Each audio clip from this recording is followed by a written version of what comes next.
O Diyos ko, bigyan niyo po ako ng katarungan sa kasamaang nangyayari sa Albania. Wala ka nang makikita ang mabuti dahil ang lahat na napakita ng kabutihan na may kaparusang kamatayan. Naglipanan na ang kalupitan, karasan, pagsasamantala sa kapwa, kaya wala nang magawa ang mga tao.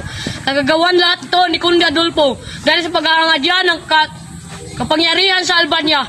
Ano't naging malupit sa atin ang kapalaran. Nasaan na ang katarungan? Na isa man lang walang dumamay sa akin. Nasana Laura iyong mga sumpa? Nasana iyong mga pangako? Isa kang taksil, bakit ngayon ang nagpakasal ka na kang Adolfo? Lorante, sa bawat sandaling hindi kita kapiling ay katumbas sa akin ng maraming taon. Huwag kang mag-alala, giliw ko Laura, ang pag-ibig ko sa iyo ay walang man. Itong iyong mga bulaklak upang mapasaya kita. Maraming salamat. Inahan tulad kita, gandaan ang mga bulaklak na ito. Ito ang iyong espada. Itago mo yan upang sa iyong pakikiligma. Huwag kang mag-alala, mahal kong Laura, hindi ako mapapahamak sa pakikiligma ko. Bakit mo ako pinagpalit sa aking ama? Sa pwedeng araw sila ang magupang ginagalang, tapos ng ating pagmamahalan.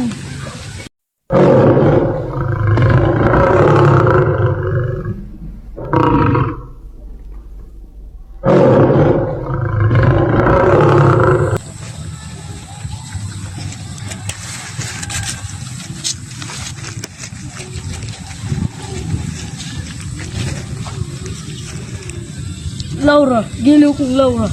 Ikay isang muro. Di ako makapaniwalang isang muro ang nagligtas sa akin. Oo, ako isang muro.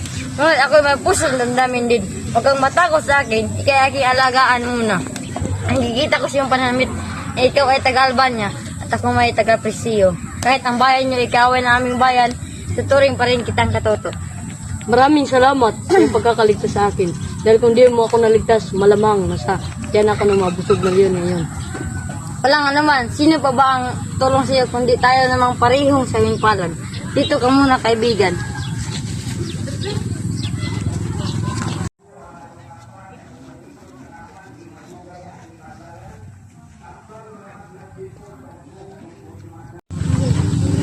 Di ka nakatulog. Oo, para bantayan kita sa gubat na maraming mabangis kahayop. Isa ka bang kaibigan na mabuti? Paano kita mapapasalamatan? Huwag kang matakot sa akin. Ikwento mo naman kung paano ka nagaganito.